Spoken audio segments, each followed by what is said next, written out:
엄마 책 읽어주세요.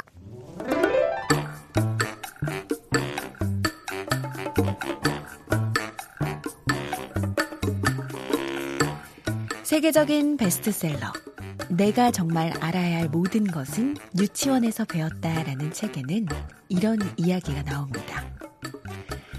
어떻게 살 것인지, 무엇을 할 것인지, 어떤 사람이 될 것인지에 대해 내가 정말 알아야 할 모든 것을 유치원에서 배웠다고요. 인생의 지혜는 상아탑 꼭대기가 아닌 유치원의 모래성 속에 있다는 저자의 이야기가 기억에 남는데요. 이렇게 중요한 유초등교육 시기, 우리 아이들 교육을 어떻게 잡아줘야 할지 고민인 부모님들을 위해 준비했습니다. 조혜선 아나운서의 엄마의 책 읽기, 인생을 결정하는 유초등교육, 이승화 작가님과 함께 할게요.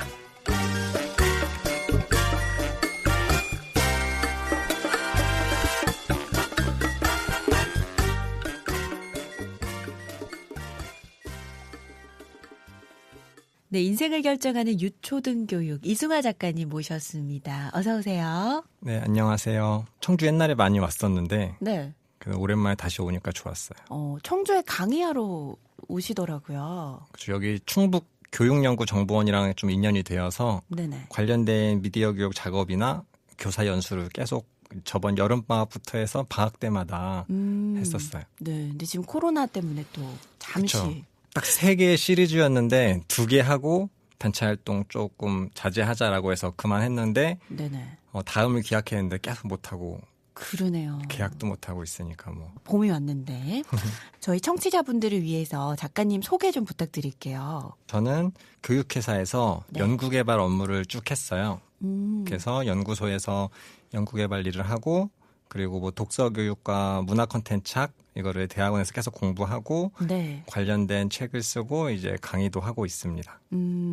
이 인생을 결정하는 유초등교육 외에도 뭐 나를 중심으로 미디어 읽기, 또 책으로 나를 읽는 북렌즈 이런 책들도 쓰셨어요. 그쪽에 북렌즈가 제가 한 좀 7년째 하고 있는 독서 모임인데 네. 그 독서 토론하면서 한 내용을 엮어서 이제 처음 책을 냈고 그 다음에 이제 미디어 교육에 관심이 생겨서 미디어 읽기 책을 냈고 그 다음에 또 유초등교육 책을 이번에 3번째로 내게 되었습니다. 인스타그램 보니까 이렇게 책 피드를 지금 많이 올리시더라고요. 네. 뭐 책을 원래부터 좋아하셨나요?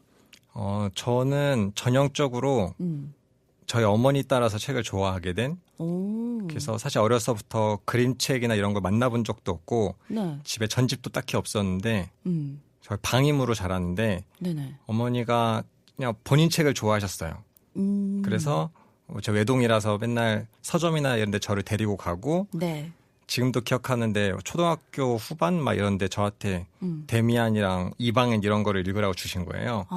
생각해보니까 애기 책은 돈 주고 사기 아까워서 그림책 엄마 책을 샀는데 그중에서 좀 얇은 거니까 위대한 개출 애어도 얇으니까 네. 너 읽으려면 읽어라 라고 해서 줬던 기억이 있고 그 이후에도 계속 중학교 되고 이러면 도서관에 심부름을 시키셨어요. 책 반납해라. 아, 진짜요? 근데 메모지에다 이거 써오고 이거 빌려와라. 그래서 또 학교가 중학교인데 고등학교랑 네. 같은 학교가 이제 합친 학교라서 네네. 도서관이 크고 좀 고등학교 책도 있었어요. 그러니까 아이의 이제 너 학교에 가서 이 책을 빌려와라 이렇게. 그래서 저는 책을 별로 읽진 않았는데 엄마 책 많이 빌려주다가 책 많이 빌렸다고 독서왕 상도 받고 그렇게 하다 보니까 언제나 이제 엄마 아빠랑 싸우면 갈 데 없으면 도서관 가고 이게 어느 순간에 되게 자연스럽게. 친근한 고수로 돼서 이제 학부모 교육할 때 항상 독서 환경이 중요하다 이런 말씀을 드리는데 전형적인 수혜자. 지금도 서로 엄마가 도서관 가면 너 책 빌릴 거 있으면 같이 빌려줄게 하시고 제가 가면은 엄마 책 추천해줘서 같이 보고 이런 것도 지금도 이제 하고 있어요. 진짜 환경에 대한 중요성을 그야말로 몸소 보여주고 계신 것 같은데 이제 어머님들도 많이 만나시죠? 이렇게 네. 강의 같은 거 하면. 학부모 교육도 꾸준히 하고 있어요. 네. 아이들 독서 교육에 관해서 굉장히 또 열의가 깊으시거든요. 요즘 어머니들이. 네. 좀 실감을 하시나요? 되게 실감하는 거 플러스로 굉장히 독서 교육 외에 네네. 가장 많이 고민하시는 게 이제 읽기 독립 그러니까 어머니들이 정성을 들여서 하는 것과 이렇게 인풋을 하는데 아웃풋이 안 나온다고 걱정을 하시는 거예요. 그렇죠. 근데 이제 그거랑 따지면은 환경이 많이 변했어요. 그러니까 옛날 같이 뭐 책 읽어주면 다 될 것 같은 만병통치약 같이 이제 하던 시절이 있었는데 네네. 한참 이제 다 스마트폰 들어오고 하다 보니까 절대적인 노출이 이제 많이 줄어들었기 때문에 네. 그게 되지 않고 또 교육열이 많을수록 요즘 다른 걸 같이 하셔. 아, 독서 말고도. 그렇죠. 독서에 그만큼 정성 있으신 분은 뭐 영어, 중국어 막 뭐 쪼물딱거리는 미술 교육 다 하시다 보니까 네네. 절대적인 노출은 줄어든 경우가 많아요. 아. 그러니까 마음은 항상 책 많이 읽고 뭐 하고 싶은데 시간이 없으니까. 책 좀 읽으면 영어책 사주고 그건 좀만 있으면 영어 원서 사주고 중국어 사주고 이렇게 해가지고 따지고 보면 절대 노출량은 많지 않은 것 같아요. 그 마음 가는 것에 비해서. 네. 그러니까 책에 대한 열정은 늘었는데 다른 것도 함께 하려다 보니까 그렇죠. 사실상 이게 좀 뒷전이 되는 그런 거죠. 그렇죠. 실제로 그거를 회사에 있으면 데이터로 만나거든요. 아. 데이터로 만나면 똑같이 이제 뭐 학습지에서나 뭐나 이렇게 보면은 독서 관련된 교육을 하다가 네. 어렸을 때 영유아 때 많이 시키더라도 초등학교 가면 확 한번 탈퇴가 생기고 사교육이 그게 시작되니까. 네, 그 사교육이 이제 수학이나 영어나 그렇죠. 그쪽으로 이제 빠지고 초등학교 3학년 때 한 번 또 빠지고 네. 다들 보면 도서관에도 항상 사람들 많은 것 같고 사람들 다 책 요가는 기본인 것 같고 하는데 실질적인 데이터나 이제 하더라도 요즘 유튜브 많이 보여주고 이런 식으로 하다 보면 네. 절대적인 이제 한글 기호에 대한 노출량은 좀 줄고 있어서 그래서 요즘 계속 문해력이 문제예요. 지금 이제 EBS나 계속 다큐멘터리 나오고 이런 것도 교과서를 읽지 못한다. 애들 문해력이 떨어지고 있다. 이런 것들이 계속 이제 화두가 되는데 네네. 그 자체도 교육열은 높아지는데 이제 방향을 놓치면 기초적인 학습 결손이 생긴다. 이것들이 계속 화두가 되고 있어요. 엄마 책 읽어주세요.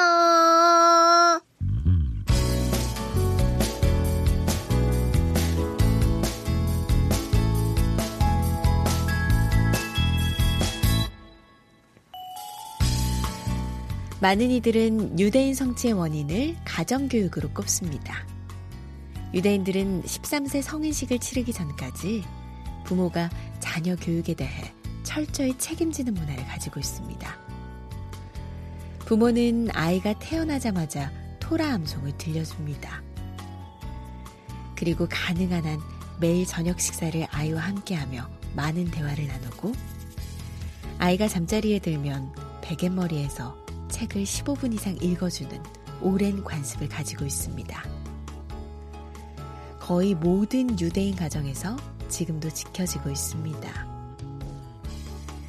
그 결과 유대인 아이는 4살이 되면 다른 아이들에 비해 언어 인지력이 거의 2배 가까이 높다고 합니다.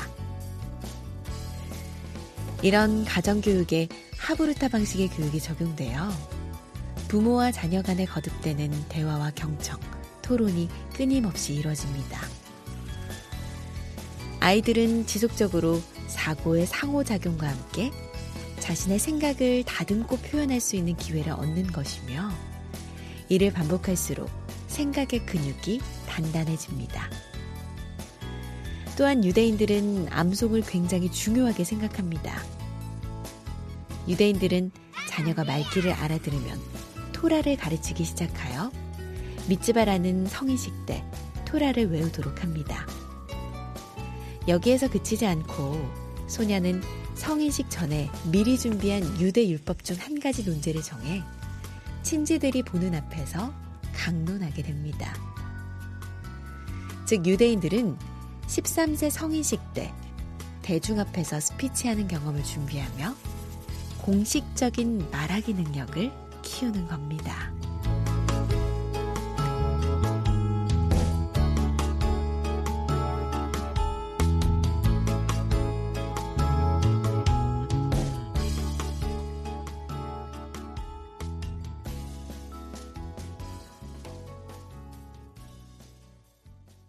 이스라엘 교육에 대한 이야기가 많은 어머님들도 공감하시겠지만 그렇죠. 네.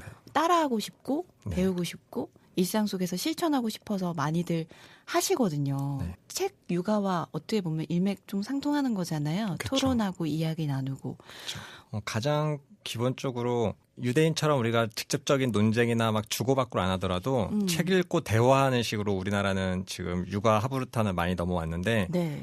사실 이 방송을 들으시는 분들이나 관심 있으신 분들은 이제 아이와 대화하는 걸 그렇게 어려워하지 않고 그러실 수도 있는데 똑같은 대화 외에 이제 어떻게 질문을 하느냐에 따라서 생각이 달라질 수 있기 때문에 네. 그 질문의 정교화나 방향성이 우리 유아 하부르타에서는 좀 더 강조되고 있고 네. 좀 학년이 높아지고 이러면 정말 디베이트식으로 논쟁식으로 이제 대립의 구도를 세워서 더 날카롭게 비판적 사고를 키우는 그런 하부르타로 좀 더 이제 발전하기도 합니다. 책을 읽고 네. 할 수 있는지 좀 예시 같은 게 있을까요? 제가 책에서 자주 드는 예시가 있는데 근데 기본적으로 지금 유아서에 나오는 하부르타 같은 것들은 네. 우리가 북토킹이라고 하는 책 읽고 대화하는 거 이제 그거를 주로 하고 있는데요. 네네. 유대인들의 하부르타라고 했을 때는 좀 더 깊이 있게 네. 어떤 주제에 대해서 서로 다른 각도로 막 이야기하면서 일부러 태클에 걸기도 하고 일부러 반대 각을 세우기도 하고 이런 식으로 깊이 있게 해주고 그래서 실제 하부르타 영상 보면은 막 책상을 치기도 하고 막 싸우기도 하고 마주보는 식으로 많이 해요. 그 마주보고 하는 게 3명, 4명만 돼도 이제 공백이 생기잖아요. 둘이 말하고 있으면 2명은 그쵸, 이제 그쵸. 근데 둘이 말하고 있으면 공백 없이 계속 주고받고 릴레이식으로 탁구 핑퐁 치듯이 네. 계속 이제 치열하게 토론하는 거 그게 이제 기본인데 토끼와 거북이를 예로 들면 네. 토끼와 거북이에서 우리가 기본적으로 느끼는 교육은 책 읽고 토끼처럼 거들먹거리지 말고 거북이처럼 성실히 하면 좋다. 우리가 느끼는 교훈적이고 인성 위주의 네네네네. 독서 교육으로 하는 그림책이라면 네. 이제 하부르타에서 좀 더 깊이 있게 들어가면 너랑 친구랑 경주하고 있는데 친구가 자고 있어. 근데 그 토끼를 깨우지 않고 거북이가 가는 거는 옳은 일일까? 생각을 하는 질문을. 그렇죠. 일부러 약간 던지는군요. 태클을 걸고 한 번 더 생각을 다른 각도로 열어주는. 그럼 그렇게 이긴 거북이는 정당한 대결이라고 할 수 있을까? 뭐 이런 식의 각도를 틀어주면 단순하게 우리가 교훈 주는 걸 넘어서 이야기를 다르게 이끌어 갈 수 있고요. 또 그 외에도 교과서 같은 걸 많이 보고 참고하고 이렇게 하다 보면 네. 질문의 각도가 되게 여러 가지가 있는데 네네. 요즘은 막 창의력 이런 게 화두가 돼서 맞아요. 이제 뭐 생각을 열어주는 질문, 뭐 답이 없는 질문을 해주라 이렇게. 책에도 나오더라고요. 닫힌 질문, 열린 질문 그쵸. 해가지고. 근데 그거를 개발해서 설계하는 입장에서 보면 네. 모든 건 다 목표가 있고 컨셉이 있어요. 그래서 어떤 질문은 나쁜 질문이고 어떤 질문은 좋은 거다라고 이제 하는 것보다 네. 그 아이에게 특화되고 그 선생님에게 특화된 그런 질문들이 있는데 네. 예를 들어서 토끼와 거북이에서 토끼는 왜 졌니? 그거는 책에 답이 있잖아요. 토끼가 네. 중간에 자서.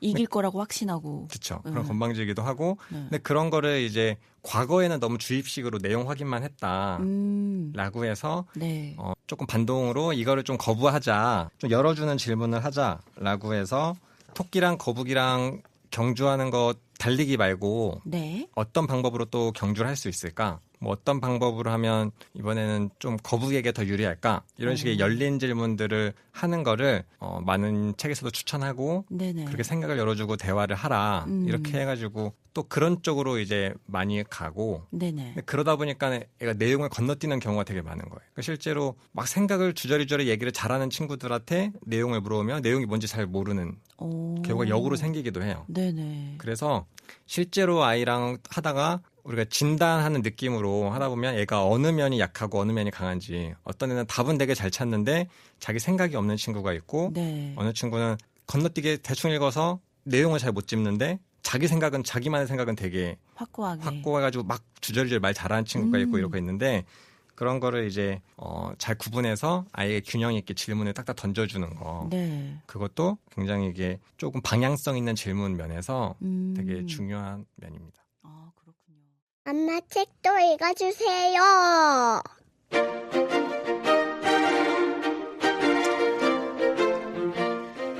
일본의 한 시골 유치원이 큰 화제가 된 적이 있습니다.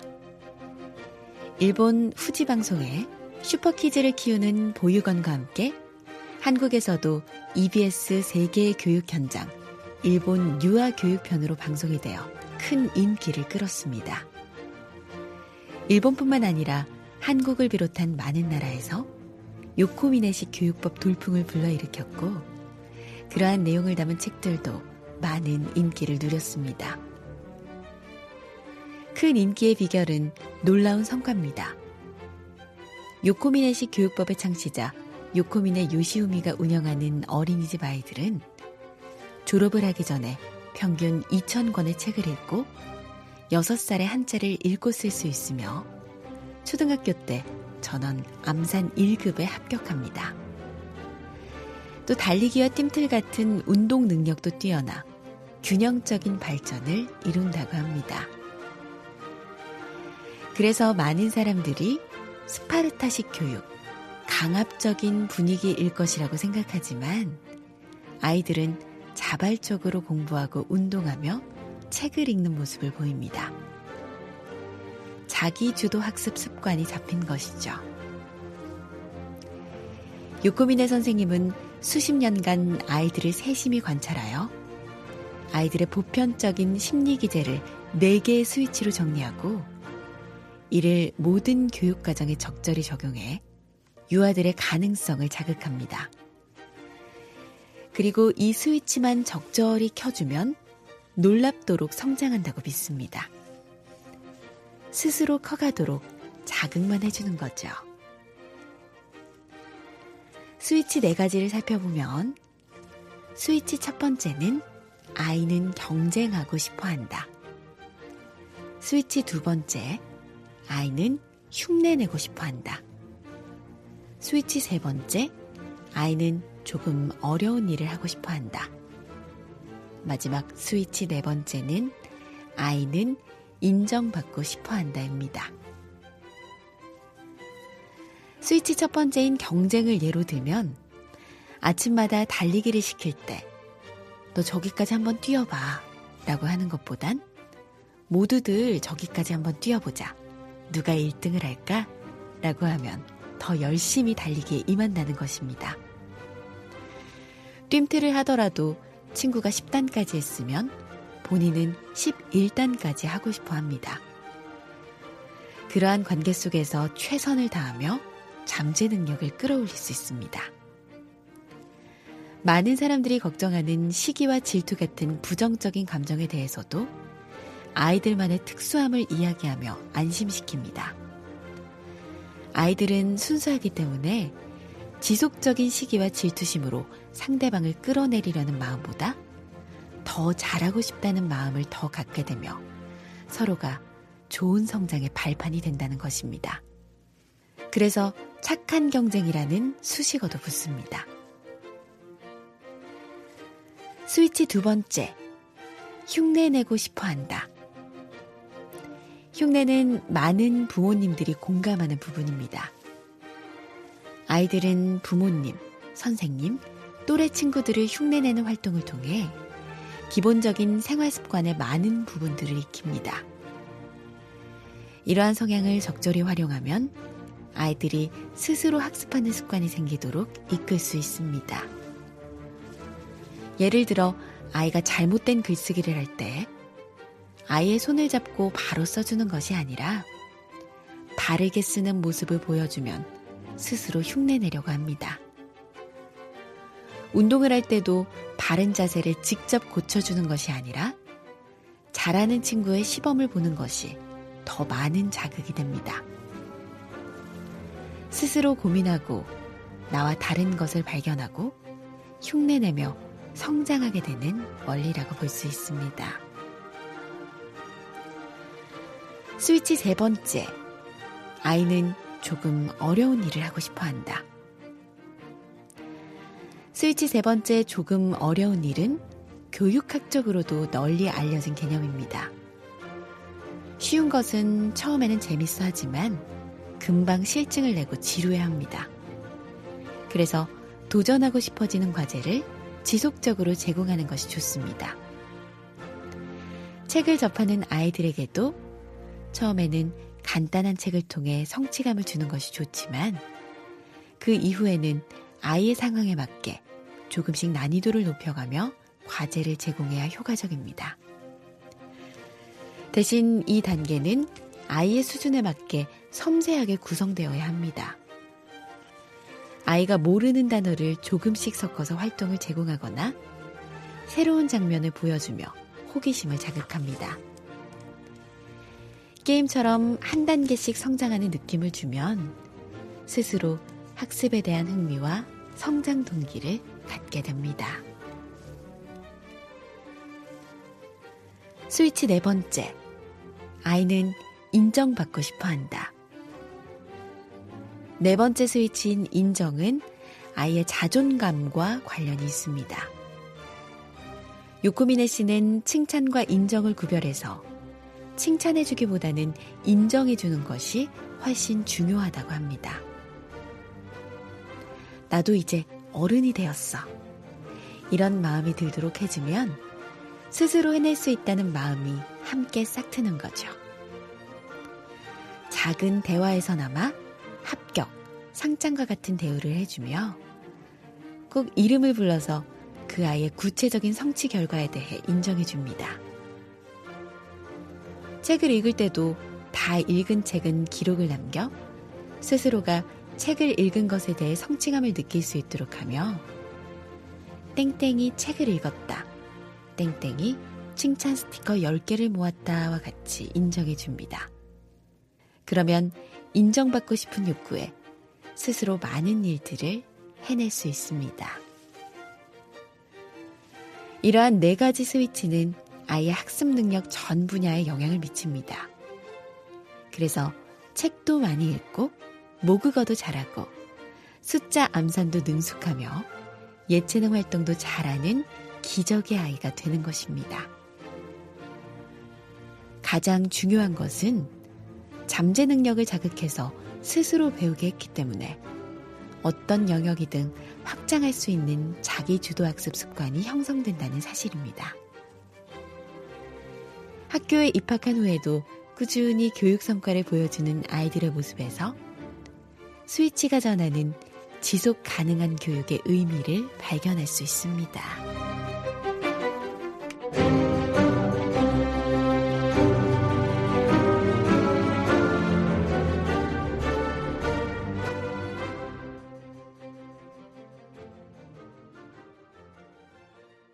결국 4개의 스위치가 아이들이 되게 성장할 수 있는, 성취할 수 있는 계속 자극을 시켜주는 거예요. 네. 가장 기본적으로 아이의 잠재력을 믿고 계속 약간 경주시키고 달리기 시키고 일부러 약간 라이벌 구도를 만들어서 네. 더 자극시켜주고 이런 스위치를 이제 주는 건데 최근에 제가 공부가 뭐니라는 네. 그런 MBC에서 하는 프로그램? 네네. 프로그램을 봤었는데 네네. 요즘 되게 북유럽 스타일로 아이 자유롭게 키우고 거의 이제 아이가 하기 싫어 이러면 하지 마. 너 자유롭게 맡길게. 너 이제 하고 싶은 거 위주로 해. 이렇게 되게 풀어주는 식으로 행복하게 잘하면 돼라고 키워주는 연예인 나오고 했는데 네네. 진단하면 성취 압력이라는 그 부분이 있는데 성취 네. 압력이 오히려 낮아가지고 자기 효능감이랑 자존감이 오히려 낮게 나오는 경우들이 있어요. 되게 이상적으로는 그게 좋을 것 같은데 그렇죠. 그렇지 않다는 거잖아요. 우리가 자존감 하면은 자기 효능감이라고 내가 뭔가 했을 때 내가 되네? 나 할 수 있어. 라고 나 또 한 번 더 미션을 줘봐. 이런 식으로 성장하면서 어떤 작은 성취 압력이 나에게 효능감을 주는 경우가 많은데 네. 그런 기회를 아예 뺏어가는 경우도 있다는 거예요. 그러니까 내가 조금만 힘들면 힘들면 하지 마 라고 했을 때 극복하면서 느낄 수 있는 그 희열과 거기서의 내 자존감 높아지는 기회들을 놓치는 경우도 있다. 라고 해서 그런 면에서는 이제 그 아까 말씀하신 일본식 그 4개의 스위치가 네. 자극해주는 면에서는 아이의 잠재력을 믿고 계속 성장하도록 자극해주는 거. 네. 그게 이제 그 유치원에서 포인트인데 또 그거를 실제 모델로 해서 하는 유치원들도 있어요. 교육 모델을 딱 그걸 포지션으로 해서 그 방법으로 하는 데도 있고. 네.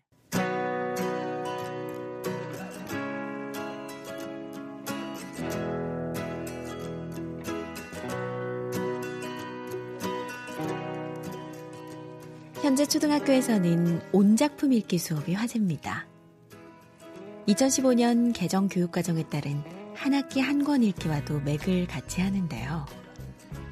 작품에 발췌된 일부분이 아니라 온전히 한 권의 책을 읽고 의미를 생각하는 것입니다.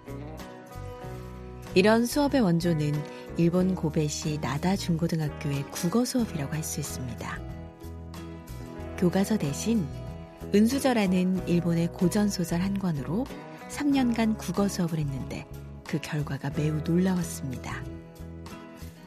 명문대 진학과 함께 대학 졸업 후 명성을 쌓은 제자들이 자신들을 그런 자리에 이르게 해준 것이 이 은수저 수업 덕분이라고 말했기 때문입니다. 이런 내용을 담은 책이 일본에서는 전설의 나다 교사가 전하는 평생 도움이 되는 공부의 힘으로 출간이 됐고, 우리나라에는 슬로우 리딩이라는 제목의 책으로 출간됐습니다. 슬로우 리딩 수업의 창시자 하시모토 다케시는 공부를 싫어하는 아이들에게 배움의 즐거움을 주고자 이 방법을 고안해냈다고 합니다. 2013년 101살의 나이로 생을 마감하셨지만 그의 교육법은 다양하게 응용돼 세계 전역에 퍼져 있습니다. 우리나라에서도 EBS 다큐 프라임 슬로우 리딩 생각을 키우는 힘에 소개되며 큰 인기를 얻었고, 이 교육법에 대한 지속적인 관심과 연구를 바탕으로 교육 현장에 적용되고 있습니다. 처음 시작은 단순히 교과서를 익히는 데 그치지 않고 자유로운 수업을 구상하는 것이었습니다. 그중 독서 중심의 수업을 고른 것은 졸업 후에도 학생들의 마음에 평생 남을 수 있는 살아있는 양식이 되는 수업을 하고 싶은 바람이 있었기 때문입니다. 사립학교였던 나다중학교는 공립학교와는 다르게 자유롭게 교육과정을 구성할 수 있었고, 선생님 한 분이 3에서 6년간 지속적으로 가르칠 수 있는 시스템이었습니다. 그래서 하시모토 선생님은 과감하게 교과서를 제외하고 소설 은수저를 기본 교재로 삼아 수업을 하기로 결정했습니다. 물론 이런 과감한 시도가 불안할 수도 있지만 하시모토 선생님은 소설을 통해 폭넓은 지식이 쌓여가는 즐거움을 더 중요하게 생각했습니다. 이를 통해 학생들이 국어라는 과목에 대해 흥미를 가지고 실력을 쌓는다면 이는 다른 과목에도 좋은 영향을 끼칠 것이라 믿었습니다. 국어 실력이 모든 학문의 기초가 된다는 사실에 확신이 있었기 때문이죠. 은수저 연구 노트를 보면 아이들이 샛길로 빠질 수 있는 부분을 담아둬 흥미를 유발하고 새로운 세계를 경험할 수 있도록 합니다. 소설에 나오는 음식을 직접 먹어보거나 공간적 배경이 되는 곳을 찾아가고 새롭게 찾은 어휘를 바탕으로 시를 지어보기도 합니다. 하시모토 다케시 선생은 이 샛길에 빠져본 경험이 많을수록 다양한 사태에 대한 대응 능력도 커진다고 믿으며 샛길을 적극 권장했습니다. 이 부분이 책을 읽고 학생들만의 책을 만들어가는 과정이자 지식을 만들어가는 힘이기 때문입니다.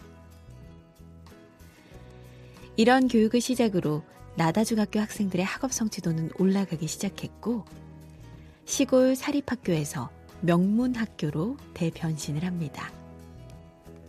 1962년에는 은수저 2기생들이 나다학교 최초로 교토대 합격자 수 일본 내 1위를, 1968년에는 사립고 최초로 도쿄대 합격자 수 일본 내 1위를 기록하며 주요 매체에서 화제가 되었습니다. 많은 학생들이 명문대를 입학한 것도 대단하지만 그 이후 졸업생들의 다양한 행보가 더욱더 빛납니다. 학생들은 다양한 분야에서 자신의 의지로 자기만의 길을 개척했고, 그것이 하시모토 선생님의 가장 큰 자랑이었습니다. 지금도 그의 교육법은 시대에 맞게 다양한 방식으로 응용돼 전해지고 있습니다.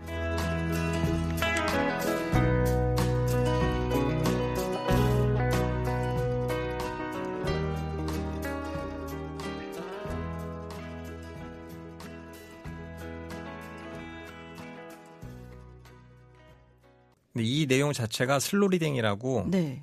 되게 책 자체로도 유명하고 다큐로도 한번 EBS에서 다뤄져가지고 네. 천천히 깊이 읽기라고 해서 많이 화두가 됐던 독서법 중에 이제 하나이기도 합니다. 가정에서 좀 해주면 좋을 것 같은데 어떤 방법이 있을까요? 어머님들이 집에서 좀 해보고 싶다. 사실 책을 뭘 골라야 될지부터 좀 모르겠거든요. 솔직히. 그러니까 요즘은 그나마 인터넷 서점 같은 데서 네. 2015년 쯤에 제가 처음 이제 막 교과서가 1학년, 2학년 교과서 개정되면서 네네. 관련된 업무를 했을 때 막 책들이 교과서에 통합 교과서에는 완전 수록이 되기도 하고 네. 책이랑 관련된 교과서가 많이 이제 나오면서 출판사들이 자기 책이 교과서에 들어가기를 바라는 그리고 자기 책이 교과서에 들어가면 대박 난 거예요.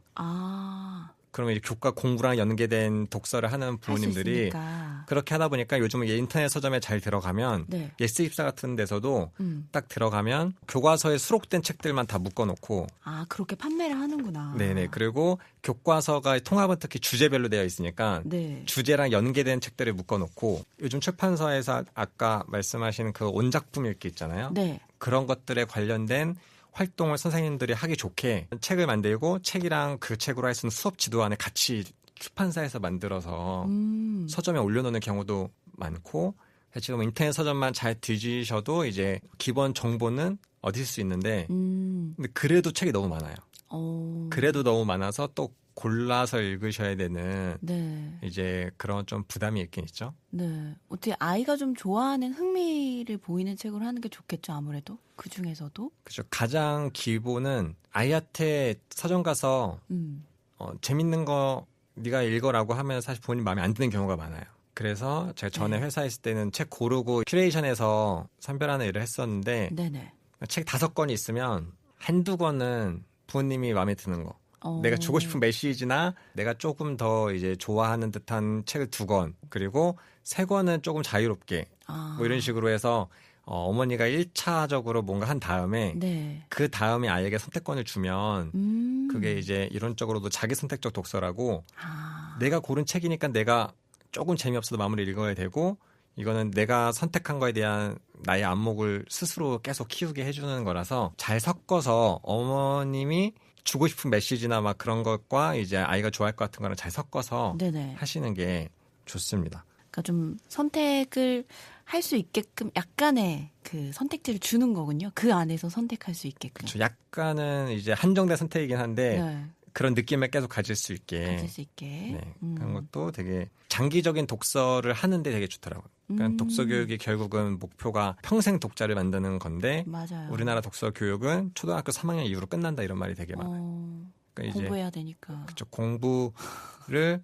책과 병행하면서 할 수 있다가 네. 독서교육에서 주인데 어느 순간 둘 중에 하나 선택해야 되는 식으로 돼버리니까 왜냐하면 학습만 하는 읽어요 또. 애들이. 네, 그러니까 그쵸. 책을 아예 안 읽는 건 아닌데. 저 도서관 가면은 초등학생들이 다 학습 만화만 읽고 있더라고요. 네. 진짜 열에 9은. 그래서 막 부모님들 초등학교 부모님들 강의해서 뭐 질문을 받으면 네. 가장 이제 많이 받는 게 애가 책을 너무 싫어하고 게임만 한다. 그러다가 어떤 학부모님이 우리 애는 이제 학습 만화만 봐요라고 했는데 옆에 분 막 부러워. 그거라도 봤으면 좋겠다. 학습 만화라도 봤으면 좋겠다. 그리고 이제 세 번째 이제 더 부러워하는 사람은 너무 편독한다. 그러니까 소설만 읽어 이러면 또 옆에 사람들 부러워. 소설이라도 읽었으면 좋겠는데. 그러니까 하나라도 팠으면 좋겠는데. 네, 이렇게 단계가 이제 나눠져 있긴 한데 네. 그게 결국 읽기 독립이랑 되게 깊이 관련이 있거든요. 그러니까 어머님들이 읽기 독립에 대해서 굉장히 약간 공포심이 있을 정도로 걱정을 많이 하시거든요. 그거 어떻게 시작을 해야 될까요? 어머니들 어렸을 때부터 계속 하시는 게 독서 습관 만들어주기라고 하는데 네. 독서 습관은 많은 분들이 그냥 되게 태도라고 생각하시는 경우가 있는데 네. 능력이랑도 굉장히 깊은 관련이 있어요. 되게 초등학교 애들 읽기 능력 검사나 이런 거 하다 보면 네. 굉장히 쿨하게 나 안 해, 싫어 이렇게 되게 시크하게 말하고 이러는데 네네. 실제로 못하는 경우가 되게 많아요. 그러니까 못 읽고 읽어도 의미가 뭔지 찾아보면 하나도 모르고 그러니까 재미가 당연히 없고 네. 근데 그런 애들 조금만 교육해서 뭐 난독 치료도 하고 읽기 부진 치료도 하고 이래가지고 읽기 능력을 키워놓으면 재밌는 이야기였네 왜 이렇게 재밌었구나 이렇게 발전되는 경우가 많아서 네. 실제로 독서 습관은 독서 태도만큼이나 독서 능력이 되게 중요하다. 그 학습 만화를 많이 보는 친구들은 실제로 글자 안 보는 친구 되게 많아요.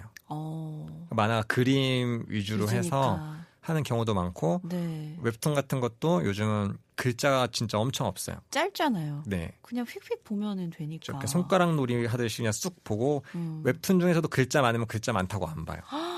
그래서 우리가 결국은 많은 분들이 한글이나 모국어는 그냥 알아서 되겠지라고 생각하시는 분이 많은데 네. 미디어도 다 영상 미디어로 많이 옮겨가고 해서 정말 중학교, 고등학교 가서도 한글이랑 기호에 익숙하지 않은 친구들이 되게 많아요.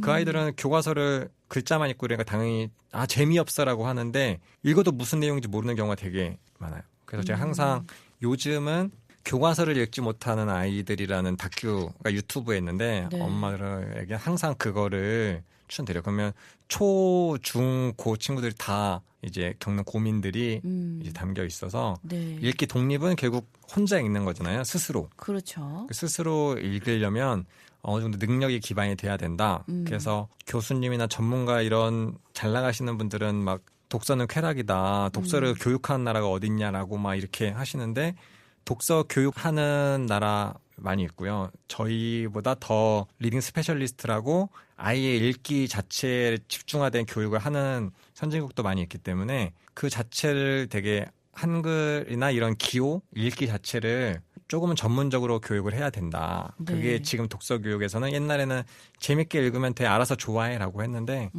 지금 절대적인 노출량 자체가 많이 부족해졌기 때문에 네네. 집중적인 훈련이 필요하다. 이렇게 좀 포지션을 많이 옮기기도 했어요. 어머님들이 사실 그 독서에 대한 중요성을 알지만 놓치는 게 아까 말씀하셨듯이 사교육하고 뭐 해야 될 게 많고 그렇기 때문에 독서를 조금 등한시하게 되는데 공부를 잘하려면 내용을 읽고 이해하고 그 능력이 있어야 되는 거잖아요, 솔직히. 그렇죠. 근데 그게 아예 없이 그냥 달달 외우고 사교육하는 것도 의미가 없잖아요. 그렇죠. 네. 저희가 아까 전에도 작가님 얘기했지만 그 공부머리 독서법이라는 책을 예전에 팟캐스트에서 소개해 드렸는데 온작품 읽기에 한한 것 같아요. 코스모스라는 책 맞나요? 맞아요. 네, 그거를 정말 열심히 막 정독을 하고 나서 읽고 이해하는 능력이 확 올라갔다라고 해서 공부 못하는, 안 하려고 하는 친구들한테 정말 한 권의 책을 진짜 정독하고 다 이해할 만큼 계속 반복해서 읽게 하고 토론하게 하고 이런 게 나오더라고요. 네.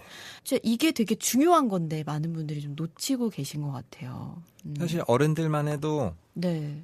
제독을 되게 두려워하고 싫어하는 경우가 많아요. 한 권이라도 더 읽고 싶고 다른 걸 읽고 싶어서 새로운 거 읽고 그렇죠. 계속 속독 빨리 읽고 훑어 읽고 막 이렇게 하고 싶어하고 네. 책 읽기 싫은데 내용을 알고 싶으니까 유튜브에서 3분 요약, 5분 요약하는 거 보고서 나 알았다 이런 느낌을 되게 좋아하는 어른들도 많은데 네. 사실 그런 거는 양적으로 내가 그냥 스스로 만족할 수는 있지만 그런 정보는 사실 너무 널렸잖아요. 그렇죠. 그래서 앞으로는 조금은 더 깊이 있게 있는 그런 것들을 많이 강조는 하고 있는데 가볍고 맞아요. 이런 걸 원하는 세상 속에서 저는 사실 지금 애들 청소년들은 책 읽으란 얘기도 하기 어려운데 웹툰이라도 천천히 봐라라고 항상 말하거든요. 애들 웹툰 대충 보고 막 이제 댓글 먼저 달려고 그러고 이러는데 웹툰이라도 한번 2번, 3번 더 보고 의미를 이해하려고 노력해라라고 말을 할 정도로 너무 이제 사람들이 이제 무제한 스트리밍이나 뭐 넷플릭스부터 해서 다 막 2배속으로 보고 이런 것에 익숙하다 보니까 그러니까 유튜브도 막 다 배속 늘려서 보더라고요. 아예 요즘은 진짜 초등학생들 만나는 거 보면 2배속 빨리 네. 그냥 아예 그걸 올려버리고 기본으로. 이러더라고요. 그래서 이런 친구들에게 책을 천천히 2-3번 읽으라는 게 얼마나 받아들이기 힘든 일일까 맞아요. 그런 고민을 하기도 해요. 그렇게 말을 하면서도 이게 실행이 안 되면 의미가 없다라는 고민도 같이 하는 거예요.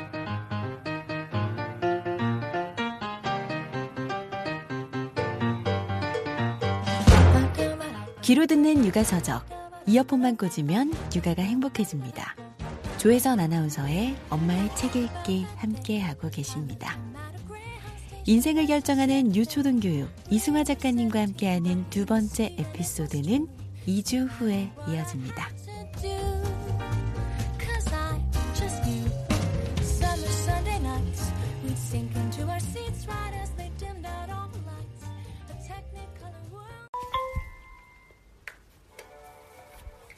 이제 노래 불러주세요. Sing a song, baby.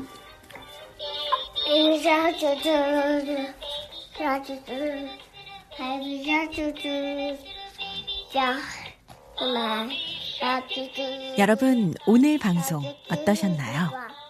저희 방송에 힘을 주고 싶으시다면 구독하기, 다운로드하기, 후기 남기기, 하트로 여러분의 마음을 표현해 주세요. 다음 방송도 기대해 주실 거죠? 2주 후에 또 만나요.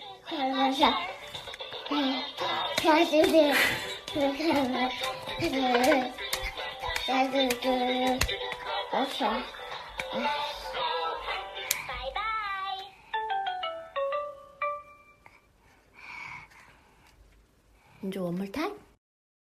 Oh my god! My god! My god! My god!